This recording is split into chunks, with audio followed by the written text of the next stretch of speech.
تم رحمان کی تخلیق میں کسی قسم کی بے ربطی نہیں دیکھو گے۔ پھر پلٹ کر دیکھو، کہیں تمہیں کوئی خلل نظر آتا ہے؟ بار بار نگاہ دوڑاؤ، تمہاری نگاہ تھک کر نامراد واپس آ جائے گی۔ یعنی کئی دفعہ یہ ہوتا ہے کہ ہم ایک دفعہ کسی چیز کو دیکھتے ہیں تو ہمیں سب کچھ ٹھیک نظر آتا ہے، لیکن جب ہم دوبارہ سے دیکھتے ہیں تو ہمیں کچھ خامیاں نظر آنا شروع کر دیتی ہیں، کچھ گندگی نظر آنا شروع کر دیتی ہے۔ لیکن اللہ تعالیٰ کہتے ہیں کہ اس کی تخلیق کو تم بار بار دیکھو، پھر سے نظر دوڑاؤ، تو وہ دیکھ چکی ہو دوبارہ سے دیکھو، اب کریٹیکل آنکھ سے دیکھو، کیا تمہیں کوئی خلل نظر آتا ہے؟ ایک اور چیز، اللہ تعالیٰ نے موت اور زندگی کی بات کی، ایک تو وہ اس نے تخلیق کی، اس کے بعد اس نے تخلیق میں سات آسمانوں کی بات کی تہ بتہ۔ تو موت اور زندگی کی بھی سٹیجز ہیں، اور عدم سے وجود میں لا کر اللہ تعالیٰ نے زندگی دی، پھر موت دیتا ہے، پھر موت کے بعد ایک اور زندگی۔ تو یہ ایک پورا پروسیس ہے جو بغیر کسی ڈیفیکٹ کے، بغیر کسی رکاوٹ کے چل رہا ہے۔ اسی طرح اس نے سات آسمان بھی اوپر تلے بنائے ہیں جن کے اندر کوئی ڈیفیکٹ نہیں ہے۔ آسمانوں کی بات ہے یہ، تو اب سب سے نیچے، اب پہلے سب سے اوپر کی طرف نگاہ دوڑائی گئی، اب نیچے آ جائیں۔ ہم نے تمہارے قریب کے آسمان کو ستاروں سے آراستہ کیا۔ وَلَقَدْ زَيَّنَّا السَّمَاءَ الدُّنْيَا بِمَصَابِيحَ، دنیا کا آسمان، آسمان دنیا جو ہمیں نظر آتا ہے، ہم نے تمہارے قریب کے آسمان کو عظیم الشان چراغوں سے آراستہ کیا اور انہیں شیاطین کو مار بھگانے کا ذریعہ بنایا۔ یعنی صرف خوبصورتی ہی نہیں، ان کا ایک مقصد بھی ہے، اور آگے جا کے ہم سورہ جن میں پڑھیں گے اس کو۔ ان شیطانوں کے لیے بھڑکتی ہوئی آگ ہم نے مہیا کر رکھی ہے۔ وَأَعْتَدْنَا لَهُمْ عَذَابَ السَّعِيرِ، عذاب السعیر کا لفظ آپ نے یاد رکھنا ہے۔ یعنی اللہ تعالیٰ نے دنیا کے آسمان میں خوبصورتی بھی دی ہے، اور اس کا ایک مقصد بھی رکھا ہے کہ اس میں اینٹی جن میزائلز ہیں۔ جن لوگوں نے اپنے رب سے کفر کیا ہے ان کے لیے جہنم کا عذاب ہے، یعنی ایک ایسی ہستی جو رب ہے، اور کچھ لوگوں نے اس سے کفر کیا ہے تو ان کے لیے بہت ہی برا ٹھکانہ ہے۔ جب وہ اس میں پھینکے جائیں گے، یعنی اس جہنم میں پھینکے جائیں گے، تو اس کے دھاڑنے کی آواز سنیں گے، یعنی جہنم کی اپنی آواز ہوگی، وہ چیخ رہی ہوگی، چنگھاڑ رہی ہوگی غضب کے مارے، اور جو لوگ پہلے ہی اس میں گرے ہوئے ہوں گے ان کے چیخنے کی آواز الگ ہوگی، یعنی کان پڑی آواز سنائی نہیں دے گی وہاں پہ، اللہ کی پناہ۔ اور وہ جوش کھا رہی ہوگی، شدت غضب سے پھٹی جا رہی ہوگی، جیسے کوئی ایک کسی شکار کو ایک بھوکے بھیڑیے کے آگے ڈال دیا جائے، بالکل وہی کنڈیشن ہے۔ ہر بار جب کوئی گروہ اس میں ڈالا جائے گا تو اس کے کارندے اس سے پوچھیں گے الم یاتکم نذیر، وہی والا سوال جو پہلے پوچھا تھا کہ کیا تمہارے پاس کوئی خبردار کرنے والا نہیں آیا، کیا تمہارے پاس کوئی رسول نہیں آیا؟ اور ہم سے پوچھا جائے گا کہ کیا تمہارے پاس قرآن نہیں آیا؟ قالوا بلا وقد جاءنا نذیر، وہ جواب دیں گے ہاں، خبردار کرنے والا آیا تھا ہمارے پاس، مگر ہم نے اسے جھٹلا دیا، اور ہم نے کہا کہ اللہ نے کچھ بھی نازل نہیں کیا۔ یعنی اب پہلی مرتبہ اللہ کا نام آیا، آپ دیکھیں ابھی تک، اور کافر تو دنیا میں نام سننا ہی نہیں چاہتے نا، اس لیے اللہ تعالیٰ نے بہت صورتوں میں یہ ہمیں انداز نظر آتا ہے کہ اللہ زی کے سیغے میں بات ہو رہی ہوتی ہے کہ کافر تو ایک اللہ اکیلے اللہ کا نام سننا ہی نہیں چاہتے۔ اب ان کی زبان سے کیوں نکل رہا ہے اسی اللہ کا نام؟ کیونکہ اب حقیقت سامنے آ گئی ہے، جس کو جھٹلاتے تھے وہ اب وہ تباہی جس کے بارے میں خبردار کیا جاتا تھا واضح ہو کر سامنے کھڑی ہے۔ کہیں گے کہ ہم نے جھٹلا دیا اور ہم نے کہا کہ اللہ نے کچھ نازل نہیں کیا، تو اس فرشتے کیا جواب دیں گے؟ تم بڑی گمراہی میں پڑے ہو۔ وہ کہیں گے کاش ہم سنتے یا ہم سمجھتے تو آج اس بھڑکتی ہوئی آگ والوں میں شامل نہ ہوتے۔ دیکھیں فسوح کر لیا اصحاب السعیر، وہی اصحاب السعیر کی بات آئی ہے، جنوں کے لیے جن کو جس لفظ کو استعمال کیا گیا تھا اسی لفظ کو اب یہاں پر استعمال کیا گیا ہے ان جہنمیوں کے لیے۔ وہ خود اعتراف کر لیں گے، لعنت ہے دوزخیوں پر، یعنی آخرت میں کر بھی لیا اعتراف تو اس کا فائدہ کوئی بھی نہیں ہے، اس اعتراف کرنے کا فائدہ کہاں پہ ہے اعتراف کا؟ اس دنیا میں فائدہ ہے اگر ہم اعتراف کر لیں، توبہ کر لیں، تو یہ ہے کہ اللہ کی قربت ہمیں مل سکتی ہے۔ ان الذین یخشون ربهم بالغیب لهم مغفرۃ واجر کبیر، جو لوگ بے دیکھے اپنے رب سے ڈرتے ہیں، اصل امتحان تو ہے ہی یہی ہے کہ بے دیکھے اللہ سے ڈرا جائے اور ایمان بالغیب، یقیناً ان کے لیے مغفرت ہے اور بڑا اجر۔ تم چپکے سے کوئی بات کہو یا اونچی آواز سے، اللہ کو پتہ چل جاتی ہے۔ اب چپکے سے بات کی تھی نا سورہ تحریم میں، ہم نے پڑھا تھا کہ رسول صلی اللہ علیہ وسلم کا سیکرٹ جو لیک کیا گیا تھا، اونچی آواز سے کہو یا چپکے سے کوئی بات کہو یا اونچی آواز سے، وہ تو دلوں کا حال تک جانتا ہے۔ اور یہ جو آیت ہے یہ بہت ہی خوبصورت، الا یعلم من خلق، کیا وہی نہیں جانے گا جس نے پیدا کیا؟ حالانکہ وہ باریک بین اور خبردار ہے، یعنی وہ تو ڈیپ نالج رکھتا ہے، اسی کو معلوم نہیں ہے کہ اس انسان کو صحیح انداز سے چلانے کے لیے کون سے قوانین ہونے چاہیے جس کو میں نے تخلیق کیا ہے۔ جس مشین کو اللہ تعالیٰ نے بنایا ہے، کیا وہی نہیں اس کا مینول دے گا کہ اس مشین کو کس طریقے سے ٹھیک طریقے سے چلنا ہے، اور کون سے کام ایسے ہوں گے جن کو کرنے سے وہ خراب ہو سکتی ہے اور آخرت میں جہنم کا ایندھن بن سکتی ہے۔ اب آگے اللہ تعالیٰ کی کچھ نشانیاں بتائی جا رہی ہیں هو الذی جعل لکم الارض ذلولا فامشوا فی مناکبها وکلوا من رزقہ والیہ النشور، وہی تو ہے جس نے تمہارے لیے زمین کو تابع کر رکھا ہے، یعنی زمین کو ڈومیسٹیکیٹ کر دیا، جیسے جانوروں کو سدھایا جاتا ہے اس نے زمین کو سدھا کے تمہارے تابع کر دیا ہے، چلو اس پر اور کھاؤ اس کا رزق، اسی کے حضور تمہیں دوبارہ زندہ ہو کر بھی جانا ہے۔ کیا تم اس سے بے خوف ہوگے کہ وہ جو آسمانوں میں ہے تمہیں زمین میں دھنسا دے جیسے قارون کو دھنسایا تھا، اور یکایک یہ زمین ہچکولے کھانے لگے، یعنی زلزلہ آ جائے جیسے قوم مدین پہ آیا اور قوم سمود پہ آیا؟ کیا تم اس بات سے بے خوف ہوگے کہ جو آسمان میں ہے وہ تم پر پتھراؤ کرنے والی ہوا بھیج دے، ایسی ہوا، ایسی آندھی جس میں پتھر ہوں جیسے قوم لوط پہ برسی تھی؟ پھر تمہیں معلوم ہو جائے گا کہ میری تنبیہ، میرا خبردار کرنا کیسا ہوتا ہے۔ وَلَقَدْ كَذَّبَ الَّذِينَ مِن قَبْلِهِمْ فَكَيْفَ كَانَ نَكِيرِ، آیت نمبر 18۔ اس سے پہلے گزرے ہوئے لوگ جھٹلا چکے ہیں، یعنی وہ قومیں جن پر عذاب آ چکا ہے ان کی بھی یہی روش تھی، وہ جھٹلا چکے تھے، پھر دیکھ لو میری گرفت کیسی سخت تھی۔ تو یہ پیچھے جن عذابوں کا ہم نے ذکر پڑھا، لوگوں تم اطمینان میں آ گئے ہو کہ ایسا کچھ تمہارے ساتھ نہیں ہو سکتا؟ تمہیں پتہ ہونا چاہیے کہ ایسا ہو چکا ہے تاریخ میں، اور آگے کرنا بھی اللہ کے لیے کچھ مشکل نہیں ہے۔ کیا یہ لوگ اپنے اوپر اڑنے والے پرندوں کو پر پھیلائے اور سکیڑتے نہیں دیکھتے؟ رحمان کے سوا کون ہے جو انہیں تھامے ہوئے ہیں؟ کیوں نہیں گرتے وہ زمین پہ؟ کون تھامتا ہے ان کو؟ اور ہر چیز کو جو بھی آسمانوں میں کون تھامتا ہے؟ ہمارے گھر کھڑے ہیں ایک چھوٹی سی بنیاد کے اوپر، کس نے تھام کے رکھے ہیں؟ وہی ہر چیز کا، ابھی آپ ایئر ٹریول کر رہے ہوں، کون تھامتا ہے اتنے بڑے جہاز کو؟ وہی تھامتا ہے، اور کوئی نہیں تھام سکتا۔ وہی ہر چیز کا نگہبان ہے۔ بتاؤ آخر وہ کون سا لشکر تمہارے پاس ہے جو رحمان کے مقابلے میں تمہاری مدد کر سکتا ہے؟ یعنی بات یہ ہے کہ کس چیز کی تسلی ہے تمہیں؟ اس کی فوجیں تو آسمان اور زمین ہیں، اور اس کی فوجیں تو آسمان اور زمین کے درمیان میں ہیں، تو تم بھی آسمان اور زمین کے درمیان میں رہتے ہو، اور اسی رب سے جس کی فوجیں تمہارے آس پاس بکھری ہوئی ہیں، اسی سے تم سرکشی کر رہے ہو۔ حقیقت یہ ہے کہ یہ منکرین دھوکے میں پڑے ہوئے ہیں۔ یا پھر بتاؤ کون ہے جو تمہیں رزق دے سکتا ہے اگر رحمان اپنا رزق روک لے؟ اور دراصل یہ لوگ سرکشی اور حق سے اٹے پڑے ہیں۔ بھلا سوچو، جو شخص اوندے منہ چل رہا ہو وہ زیادہ صحیح راہ پانے والا ہے، یا وہ جو سر اٹھائے سیدھی ایک ہموار سڑک پر چل رہا ہو؟ یعنی ایک شخص جو جانور کی طرح نیچے منہ کیے چل رہا ہے، اس کو راستہ دیکھ ہی نہیں رہا، بس چلتا چلا جا رہا ہے، تو کیا ہو سکتا ہے؟ آگے کوئی مصیبت آ سکتی ہے، وہ گر سکتا ہے۔ اور ایک دوسرا شخص جو سامنے سیدھا سر اٹھا کے چل رہا ہے، ایک سمپل سی مثال ہے، دونوں ایک جیسے نہیں ہو سکتے۔ ان سے کہو اللہ ہی ہے جس نے تمہیں پیدا کیا، تم کو سننے اور دیکھنے کی صلاحیتیں بخشی اور سوچنے سمجھنے والے دل دیے، اور مگر تم کم ہی شکر ادا کرتے ہو۔ یعنی تم نے ان صلاحیتوں کو استعمال کیا ہی نہیں کہ اپنے رب کو پہچانتے۔ اور آخر میں کیا کہیں گے؟ وہی والی بات، وہ جو پیچھے آئی نا، کہ کاش ہم نے سنا ہوتا، کاش ہم نے دیکھا ہوتا تو آج ہم اصحاب سعیر میں نہ ہوتے۔ لیکن دنیا میں دیکھیں کیا کریں، وہاں پہ کاش کاش، اور یہاں پہ جب موقع مل رہا ہے تو کچھ نہیں۔ قل هو الذی ذراکم فی الارض والیہ تحشرون ویقولون متی ھذا الوعد ان کنتم صادقین۔ ان سے کہو اللہ یہ جس نے تمہیں زمین میں پھیلایا اور اسی کی طرف تم سمیٹے جاؤ گے۔ یہ کہتے ہیں کہ اگر تم سچے ہو تو بتاؤ وہ وعدہ کب پورا ہوگا، یعنی وہ عذاب کب آئے گا، یا وہ قیامت کب پوری آئے گی؟ کہو اس کا علم تو اللہ کے پاس ہے، میں تو بس خبردار کر دینے والا ہوں، یعنی میں تو جو میرا کام ہے میں تو وہ کام کرتا ہوں، تم مجھے میرے کام کے اکارڈنگ دیکھو، تم یہ مت دیکھو کہ عذاب کب آئے گا یا معجزات کب آئیں گے یا قیامت کب آئے گی، مجھے اس کا علم نہیں ہے، اس کا علم عالم الغیب کے پاس ہے۔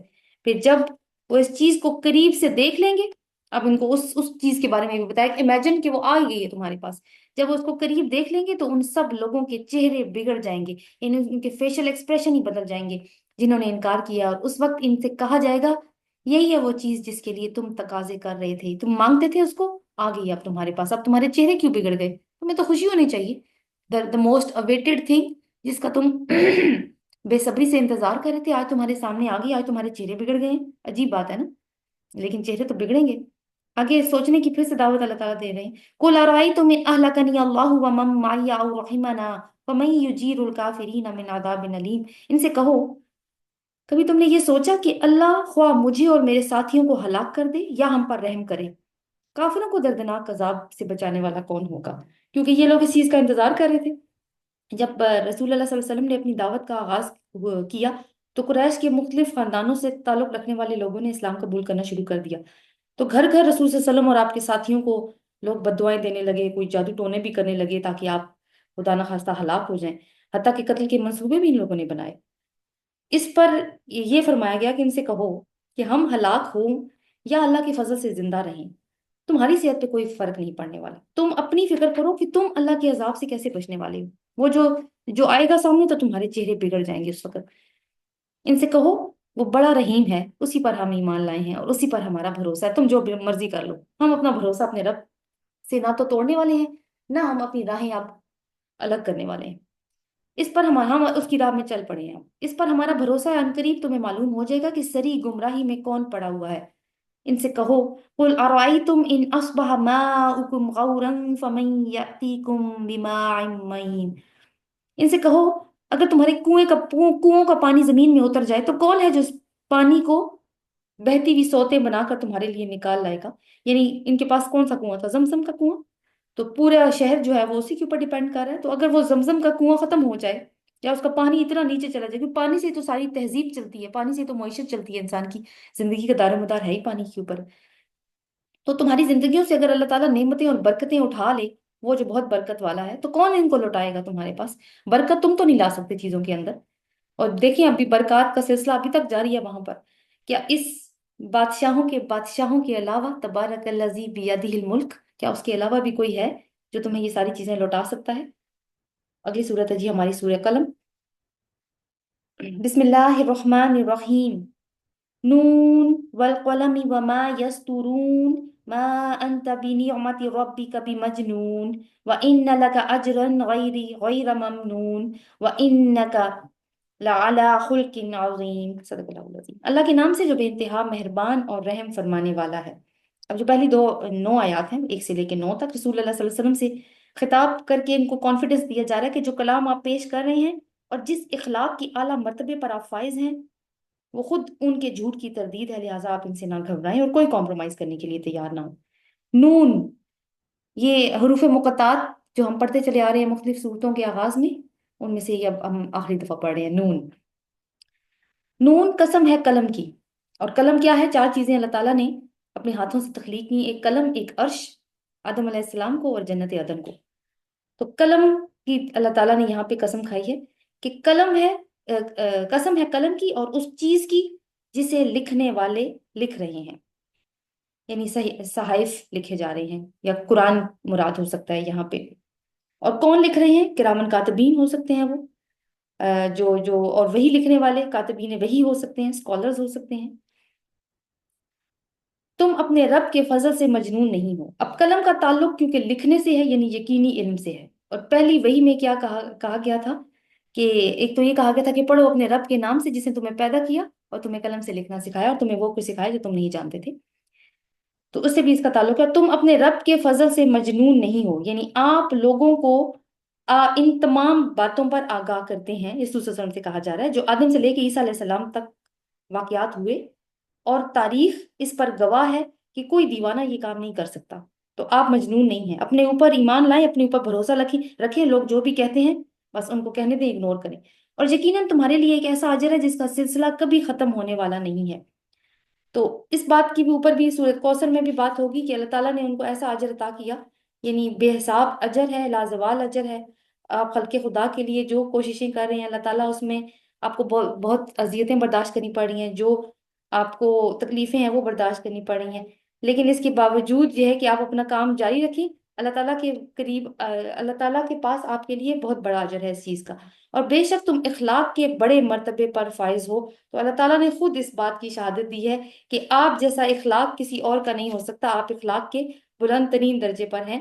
اور یہ بھی اس بات کا ثبوت ہے کہ یہ جھوٹی جو سراسر جھوٹ ہے جو یہ بات کر رہے ہیں، کیونکہ اخلاق کی بلندی اور مجنون ہونا یہ ایک جگہ پہ جمع نہیں ہو سکتے۔ خلق ان عظیم کا لفظ آیا ہے۔ تو خلق کیا ہوتا ہے؟ خلق خلق سے ڈیل کرنے کا ایک انداز ہوتا ہے، بہترین انداز۔ بے شک تم اخلاق کے بڑے مرتبے پر ہو۔ عنقریب تم بھی دیکھ لو گے اور وہ بھی دیکھ لیں گے کہ ان میں سے کون جنون میں مبتلا ہے۔ تو یہاں پہ 3 باتوں کی شہادت دی گئی ہے کہ آپ مجنون نہیں ہیں، آپ کے پاس ہمیشہ رہنے والا اجر ہے اللہ کے پاس، اور آپ عظیم اخلاق میں، آپ کا اخلاق سب سے عظیم ہے۔ تو آہستہ آہستہ پتہ لگ جائے گا ان کو کہ کیا ہے حقیقت، کیا ہے۔ تمہارا رب ان لوگوں کو بھی خوب جانتا ہے جو اس کی راہ سے بھٹکے ہوئے ہیں، وہی ان کو بھی جانتا ہے جو راہ راست پر ہیں، لہٰذا تم ان جھٹلانے والوں کے دباؤ میں ہرگز نہ ہو۔ یہ تو چاہتے ہیں کہ تم ڈھیلے پڑو اور یہ بھی ڈھیلے پڑ جائیں، یعنی یہ کہتے تھے کہ ان الزامات کا مقصد یہ ہے کہ آپ قرآن میں کوئی تبدیلی کر دیں، کوئی ترمیم کر دیں، کچھ اپنے موقف میں نرمی کر دیں۔ ہرگز نہ دبو کسی ایسے شخص سے جو بہت قسمیں کھانے والا بے وقت آدمی ہے۔ اب یہاں پہ کسی ایسے شخص کا تذکرہ ہے جو مکہ کا سردار تھا، اسلام کا اور رسول اللہ صلی اللہ علیہ وسلم کا دشمن تھا، مخالفت میں پیش پیش تھا۔ ہرگز نہ دبو کسی ایسے شخص سے جو بہت قسمیں کھانے والا ہے۔ یہ بہت قسمیں کھانے والا کون ہوگا؟ جھوٹا ہوگا، بے وقت آدمی ہے، تانے دیتا ہے، چگلیاں کھاتا پھرتا ہے، بھلائی سے روکتا ہے، ظلم و زیادتی میں حد سے گزر جانے والا ہے، سخت بدعمال ہے، جفاکار ہے، اور ان سب عیوب کے ساتھ بد اصل بھی ہے، یعنی اس کا پتہ بھی نہیں کہ اس کی نسل کہاں سے ہے۔ اس بنا پر اب یہ ساری یعنی آپ پیچھے دیکھیں کہ کہاں رسول اللہ صلی اللہ علیہ وسلم کا کردار اور خلق عظیم جس کی گواہی اللہ تعالیٰ دے رہے ہیں، اور کہاں یہ گھٹیا انسان کہ جس میں کوئی بھی بھلائی نہیں پائی جاتی۔ اور کہا جاتا ہے یہ ولید بن مغیرہ کی بات ہے، جو کہ قریش کے سرداروں میں سے ایک بہت بڑا سردار تھا، اور بہت منجا ہوا سیاست دان تھا، بہت زیرک سیاست دان تھا۔ اس بنا پر کہ وہ بہت زیادہ مال اور اولاد رکھتا ہے، اللہ تعالیٰ نے بہت اس کو نوازا تھا۔ جب ہماری آیات اس کو سنائی جاتی ہیں تو کہتا ہے کیا ہے، آیات نا قالا اساطیر الاولین، کہ یہ تو پچھلے وقتوں کے افسانے ہیں، ان قریب ہم اس کی سونڈ پر داغ لگائیں گے۔ سونڈ کیا ہے؟ ناک، ناک یعنی ناک اونچی رکھتا ہے، متکبر ہے بہت زیادہ، تو اس پر ضرب لگائی جائے گی اور وہ ذلیل و خوار کیا جائے گا۔ تو آپ نے کیا کرنا ہے، اسی اب جو نیکسٹ آیات آ رہی ہیں اس میں ایک مثال ہے، باغ والوں کی مثال اللہ تعالیٰ نے دی ہے، اور اس باغ والوں کی مثال سے اللہ تعالیٰ قریش کے سرداروں کا کردار دکھا کر واضح کرنا چاہتے ہیں ایک تمثیل کے ذریعے، کہ ان کا اقتدار جس پر وہ فخر کرتے ہیں اس کی بنیاد کچھ بھی نہیں ہے۔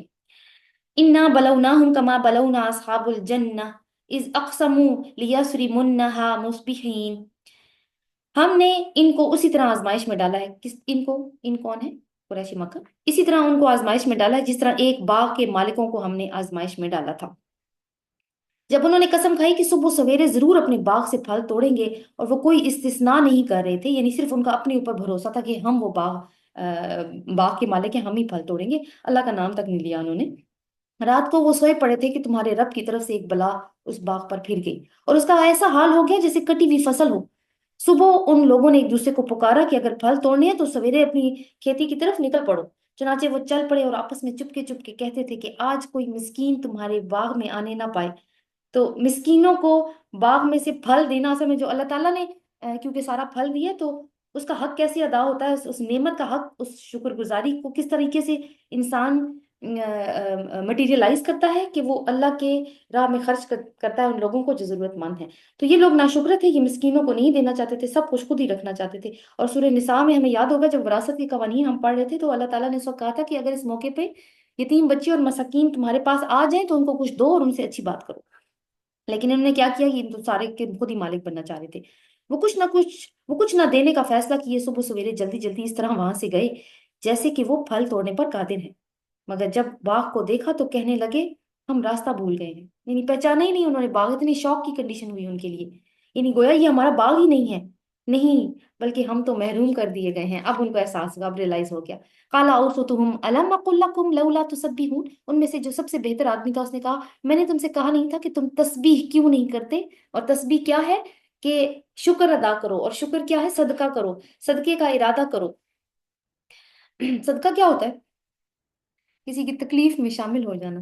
وہ پکار اٹھے قالوا سبحان ربنا انا کنا ظالمین، وہ پکار اٹھے پاک ہے ہمارا رب، واقعی ہم ہی گناہگار تھے۔ انا کنا ظالمین کی بات آپ کو یاد آئی؟ جس قوم پہ بھی عذاب آیا ہے انہوں نے یہی الفاظ دہرائے ہیں عذاب کو دیکھ کے، جو جہنم میں چلے جائیں گے، جہنم کو اپنے سامنے دیکھیں گے، وہ بھی ان کے منہ پہ بھی یہی الفاظ ہوں گے۔ اور آج آپ دیکھیں کہ ان کا باغ تباہ ہو گیا، ساری محنت ماری گئی، یہی الفاظ نکل رہے ہیں ان کے اوپر، ان کے منہ سے۔ پکار اٹھے پاک ہے ہمارا رب، واقعی ہم ہی گناہ گار تھے، پھر ان میں سے ہر ایک دوسرے کو ملامت کرے گا بالکل ایسی جیسے قیامت کے دن ایک گروہ دوسرے کو ملامت کرے گا کہ تمہاری وجہ سے ہمارا یہ حال ہوا۔ آخر انہوں نے کہا افسوس ہماری حال پر، بے شک ہم سرکش ہو گئے تھے، بھائی نہیں کہ ہمارا رب ہمیں بدلے میں ایسے بہتر باغ عطا فرما دے، ہم اپنے رب کی طرف رجوع کرتے ہیں۔ لیکن اب یہ افسوس کے کلمات ہیں، لیکن امید بھی ہے کہ وہ اللہ تعالیٰ کی طرف واپس جا رہے ہیں، رجوع کریں تو اللہ تعالیٰ ان کو واپس دے دے گا۔ تو یہ جو یہ جو قریش مکہ کو بات بتائی گئی ہے کہ یہ ہدایت کا باغ، یہ رسول اور یہ قرآن یہ تمہاری طرف بھیجا گیا ہے، تو قریش تم اپنا حصہ تم نے یہ رکھا ہے اس میں کہ تم اس کی بربادی پر تل گئے ہو، نہ خود حصہ وصول کرتے ہو اس میں سے اور نہ کسی کو لینے دیتے ہو۔ تو یہ تو ہدایت کا باغ ہے، اللہ تعالیٰ جب چاہے اگر تم نے اس کی قدر نہ کی تو وہ واپس لے لے گا۔ یقیناً متقی لوگوں کے لیے ان کے رب کے ہاں نعمت بھری جنتیں ہیں، کیا ہم فرما برداروں کا حال مجرموں جیسا کر دیں گے؟ تم لوگوں کو کیا ہو گیا ہے؟ تم کیسے حکم لگاتے ہو؟ یعنی قریش مکہ کو سمجھایا جا رہا ہے کہ باغ والوں کی طرح بہیو نہ کرو ورنہ ان کی جیسا انجام ہو سکتا ہے تمہارا۔ کیا تمہارے پاس کوئی کتاب ہے جس میں تم یہ پڑھتے ہو کہ تمہارے لیے ضرور وہاں وہی کچھ ہے جو تم اپنے لیے پسند کرتے ہو؟ یعنی تم جو یہ کہتے ہو کہ اللہ تعالیٰ نے ہمیں اتنا نوازا ہے دنیا میں، تو آخرت میں بھی وہ ہمیں نوازتے ہی چلا جائے گا، وہی والی بات جو جو سورہ کہف میں ہم نے باغ والے کے بارے میں پڑھی تھی، وہی مینٹالٹی یہاں پہ بھی۔ تو کیا تمہارے پاس اللہ تعالیٰ کا لکھا ہوا کوئی معاہدہ، کوئی تحریر ہے تو دکھاؤ وہ۔ کیا کیا پھر یا پھر کیا تمہارے لیے روز قیامت تک ہم جو کچھ عہد و پیمان ثابت ہیں کہ وہ تمہیں یا پھر کیا تمہارے لیے روز قیامت تک ہم کچھ عہد و پیمان ثابت ہیں جو تمہیں کہ تمہیں وہی کچھ ملے گا جس کا تم حکم لگاؤ گے؟ ان سے پوچھو تم میں سے کون اس کا ضامن ہے، یعنی کون ضمانت دیتا ہے کہ واقعی کوئی عہد و پیمان ہو چکا ہے اللہ کے ساتھ تمہارا؟ یا پھر ان کے ٹھہرائے ہوئے کچھ شریک ہیں جنہوں نے یہ ذمہ لیا ہے؟ یہ بات ہے تو لائیں اپنے ان شریکوں کو، اگر وہ سچے ہیں تو، اگر ٹھیک ہے کوئی تحریر نہیں ہے تو شریکوں کو لے آؤ نا، ان سے گواہی لے لو۔ یوم یکشف عن ساق ویدعون الی السجود فلا یستطیعون، جس روز پنڈلی ظاہر کر دی جائے گی، یعنی قیامت والے دن ایسا ہوگا کہ اب پنڈلی کی کیفیت تو نہیں پتا، اللہ تعالیٰ ہی بہتر جانتے ہیں کہ اللہ تعالیٰ اپنی پنڈلی کھول دیں گے اور لوگوں کو سجدے کے لیے بلایا جائے گا۔ تو دنیا اب باغ تھی وہ ختم ہو گیا، اب قیامت والے دن کھڑے ہیں۔ تو جس روز پنڈلی کھول دی جائے گی اور لوگوں کو سجدے کے لیے بلایا جائے گا تو یہ لوگ سجدہ نہیں کر سکیں گے، یعنی ان کی جو ان کی پیٹھیں تختے جیسی ہو جائیں گی، اس لیے کہ دنیا میں یہ سجدے نہیں کرتے رہے، ان کی نگاہیں نیچی ہوں گی اور ذلت ان پر چھا رہی ہوگی۔ آپ دیکھیں سارے سجدہ کر رہے ہیں، یہ سجدہ کرنا بھی چاہ رہے ہیں لیکن سجدہ نہیں ہو رہا ہے ان سے۔ یہ جب صحیح سالم تھے اس وقت جب انہیں سجدے کے لیے بلایا جاتا تھا تو یہ انکار کر دیا کرتے تھے۔ فَذَرْنِي وَمَن يُكَذِّبُ بِهَا الْحَدِيث، پس اے نبی صلی اللہ علیہ وسلم تم اس کلام کے جھٹلانے والوں کا معاملہ مجھ پر چھوڑ دو، ہم ایسے طریقے سے ان کو بتدریج تباہی کی طرف لے جائیں گے کہ ان کو خبر ہی نہیں ہوگی۔ میں ان کی رسی دراز کروں، میری چال بڑی زبردست ہے، یعنی زندگی کے دن کم ہو رہے ہیں روز بروز، اور ہر دن یہ اپنی تباہی کا اپنے ہاتھوں سے سامان کر رہے ہیں، اور اللہ تعالیٰ ان کو ڈھیل دے رہا ہے، یہ سمجھ نہیں رہے بات کو اور اپنے گناہوں میں اضافہ ہی کیے چلے جا رہے ہیں۔ کیا تم ان سے کوئی اجر طلب کرتے ہو کہ یہ تاوان کے بوجھ کے نیچے دبے چلے جا رہے ہیں؟ یعنی نبی کی دعوت تو غرض سے پاک ہے، وہ تو کوئی تم سے اس کے اوپر چیز وصول نہیں کرتا۔ کیا ان کے پاس غیب کا علم ہے کہ جسے یہ لکھ رہے ہیں؟ کون سا غیب کا علم کہ یہ رسول اللہ کی طرف سے نہیں ہے؟ اچھا اپنے رب کا فیصلہ صادر ہونے تک صبر کرو، اور مچھلی والے جیسے کی طرح نہ ہو جانا، یعنی وہ مچھلی والے کی یہ آیت نمبر ہے ہماری 48۔ فاصبر لحکم ربک ولا تکن کصاحب الحوت اذ نادى وهو مظلوم، اور مچھلی والے کی طرح کیا نہ ہو جانا، وہ کون ہے؟ حضرت یونس علیہ السلام، ان کا ایک نام ذوالنون بھی ہے، اور آپ دیکھیں سورت کہاں سے سٹارٹ ہو رہی ہے، نون۔ جب اس نے پکارا تو وہ غم سے بھرا ہوا تھا، اگر اس کے رب کی مہربانی اس کے شامل حال نہ ہوتی تو وہ مذموم ہو کر چٹیل میدان میں پھینک دیا جاتا، آخر اس کے رب نے اسے برگزیدہ فرما لیا اور اسے صالح بندوں میں شامل کر دیا، تو اللہ تعالیٰ نے ان کو معاف بھی کیا، پھر رسول کی حیثیت سے ایک بستی کی طرف بھیجا بھی۔ وَإِن يَكَادُ الَّذِينَ كَفَرُوا لِيُزْلِقُونَكَ بِأَبْصَارِهِمْ لَمَّا سَمِعُوا الذِّكْرَ وَيَقُولُونَ إِنَّهُ لَمَجْنُونٌ وَمَا هُوَ إِلَّا ذِكْرٌ لِّلْعَالَمِينَ، اور جب یہ کافر لوگ اس کلام نصیحت کو سنتے ہیں، یعنی اس قرآن کو سنتے ہیں، تو تمہیں ایسی نظروں سے دیکھتے ہیں گویا تمہارے قدم اکھاڑ دیں گے، اور کہتے ہیں کہ یہ ضرور دیوانہ ہے، حالانکہ یہ تو سارے جہان والوں کے لیے ایک نصیحت ہے۔ یعنی جب رسول اللہ صلی اللہ علیہ وسلم قرآن کو پڑھتے تھے تو یہ کھا جانے والی نظروں سے دیکھتے تھے، گویا ان کا دل کرتا تھا کہ بس کچھ بھی کر ڈالیں رسول صلی اللہ علیہ وسلم کو نقصان پہنچانے کے لیے۔ تو اللہ تعالیٰ نے رسول اللہ صلی اللہ علیہ وسلم کو تسلی دی ہے کہ یہ تو جہان والوں کے لیے نصیحت ہے، اور آپ اس نصیحت کو سنا رہے ہیں تو آپ مجنون نہیں ہیں، اور ہدایت کے دو ہی ذریعے ہیں، ایک تو رسول ہے اور ایک کتاب ہے، اور کتاب میں ہی وہ جو آخر میں کہا کہ وما ہوا ذکر العالمین، اور کتاب بھی ذکر العالمین ہے، اور رسول جس کے بارے میں بات ہو گئی کہ وہ خلق عظیم پر ہے، تو ذکر العالمین کون کر رہا ہے؟ وہ شخص جو کہ جس کا خلق سب سے بڑھ کر ہے، جس کا اخلاق سب سے بڑھ کر ہے۔ سورہ حاقہ، یہ بھی مکی صورت ہے۔ بسم اللہ الرحمن الرحیم۔ الحاقہ ما الحاقہ وما ادراک ما الحاقہ کذبت ثمود وعاد بالقاریہ فاما ثمود فاہلکوا بالطاغیہ۔ تو پہلی 3 آیات میں ہمیں بتایا گیا کہ قیامت کا آنا یقینی ہے، حق ہو جانے والی، حق یعنی حاقہ، حق جو قیامت کے لیے لفظ آتا ہے اس کو مٹیریلائز کر دیا گیا، وہ ہو گئی ہے بس، حق ہو جانے والی۔ اور کیا ہے وہ حق ہو جانے والی، اور تم کیا جانو کہ کیا ہے وہ حق ہو جانے والی؟ اور جب اللہ تعالیٰ یہ بات بتاتے ہیں نا کہ وما ادراکا مل حاقہ، تو پھر اس کے بعد وہ اس کی ڈیٹیل بتاتے ہیں کہ وہ کیا ہے۔ تو بات کس کی ہو رہی ہے کہ وہ قیامت جس کے لیے، جس کی خبردار جس کے بارے میں کیا جا رہا ہے وہ ہو گئی، تو اب کیا ہوگا اس کے بعد؟ یہ بات ہمیشہ ساری اقوام کو بتائی گئی، پچھلی اقوام نے بھی آخرت کو جھٹلایا، تو ان کو ان کا کیا انجام ہوا کہ دنیا میں بھی ان کو سزا ملی اور آخرت میں بھی۔ سمود اور عاد نے اس اچانک پڑنے والی آفت کو جھٹلایا تو سمود ایک سخت حادثہ سے ہلاک کیے گئے۔ کون سا حادثہ تھا؟ صاعقہ۔ اور عاد ایک بڑی شدید طوفانی آندھی سے تباہ کیے گئے۔ اللہ تعالیٰ نے ان کو مسلسل 7 رات اور 8 دن تک ان پر مسلط رکھا، یعنی ایک قسم کا وہ ایک جیسے ٹورنیڈو ہوتا ہے نا، وہ جو گول گول گھومتا ہے، گول گول گھومنے والی جو ہوا ہوتی ہے جس کو ٹورنیڈو کہتے ہیں، جس کی مختلف نام بھی ہو گئے ہیں، اس طریقے کی ہوا تھی ان کے اوپر۔ ام، تم وہاں ہوتے تو دیکھتے کہ وہاں اس طرح بچھاڑے ہوئے پڑے ہیں جیسے وہ کھجور کے بوسیدہ تنے ہوں، یعنی وہ ان کی جسامت کی وجہ سے۔ اب کیا ان میں سے کوئی تمہیں بچا ہوا نظر آتا ہے؟ کیا انہوں نے کیا؟ رسول کو جھٹلایا۔ تو دو طرح کی سزائیں اللہ تعالیٰ نے بتائی ہیں، ایک دنیا کی سزا اور اب ایک آخرت کی سزا بھی۔ دنیا میں سزا تو ان کو مل گئی، اب آخرت میں بھی سزا ملے گی، اور آخرت کا ذکر اللہ نے پہلے کر دیا تھا اور بعد میں دنیا کی سزا کا ذکر بعد میں کیا ہے۔ اور اس خطائے عظیم کا ارتکاب فرعون اور اس سے پہلے کے لوگوں نے اور تلپٹ ہو جانے والی بستیوں نے کیا۔ یہ قوم لوط، ان کی بستیوں کے لیے یہ لفظ استعمال ہوتے ہیں، والمؤتفقات آیت نمبر 9 میں جو ہے۔ ان سب نے اپنے رب کے رسول کی بات نہیں مانی، اس نے ان کو بڑی سختی کے ساتھ جا پکڑا۔ جب پانی کا طوفان حد سے گزر گیا، کس کی بات ہو رہی ہوگی؟ قوم نوح کی۔ جب پانی کا طوفان حد سے گزر گیا تو ہم نے تم کو کشتی میں سوار کر دیا۔ ہم نے تم کو کہتے ہیں تم کو، یعنی میں اور آپ، ہم بھی شامل تھے، ہم انہی کی نسل میں سے ہیں، تاکہ اس واقعے کو تمہارے لیے ایک سبق آموز یادگار بنا دیں اور یاد رکھنے والے کان اس کو محفوظ رکھیں۔ یعنی یہ کہانی سنی، عبرت حاصل کی۔ تو قریش مکہ کو یہ قصہ چونکہ معلوم تھا، لیکن قریش مکہ ان قصوں کو قصوں کے انداز میں، انٹرٹینمنٹ کے انداز میں سنا کرتے تھے، لیکن وہ اس میں سے عبرت نہیں لیتے تھے کہ یہ ہوا کیوں، یہ سارے واقعات ہوئے، کیا وجہ تھی، وجوہات کی طرف نہیں جاتے تھے۔ تو اللہ تعالیٰ ان کو بیسیکلی یہاں پہ یہ بھی سکھا رہے ہیں قرآن پاک میں کہ تم سوچو کہ سوچنا کیسے ہے اور کس طریقے سے ہم نے عبرت لینی ہے ان چیزوں میں سے، کس کس اینگل میں جا کے سوچیں گے تو یہ بات آئے گی۔ وَإِذَا نُفِخَ فِي الصُّورِ نَفْخَةٌ وَاحِدَةٌ وَحُمِلَتِ الْأَرْضُ وَالْجِبَالُ فَدُكَّتَا دَكَّةً وَاحِدَةً۔ اب قیامت کا نقشہ ہے، آخرت کی سزا جو فیز 2 تھا، اور اس میں اس تباہی کا آغاز جب ہو گیا، اور پھر جہنم کی بات، جب ایک دفعہ سور میں پھونک مار دی جائے گی اور زمین اور پہاڑوں کو اٹھا کر ایک ہی چوٹ میں ریزہ ریزہ کر دیا جائے گا، یعنی اللہ تعالیٰ ایک ہی چوٹ ماریں گے، زمین کا نقشہ ہی بدل جائے گا۔ اس روز وہ واقعہ ہونے والا پیش آ جائے گا۔ وَانشَقَّتِ السَّمَاءُ فَهِيَ يَوْمَئِذٍ وَاهِيَةٌ وَالْمَلَكُ عَلَىٰ أَرْجَائِهَا۔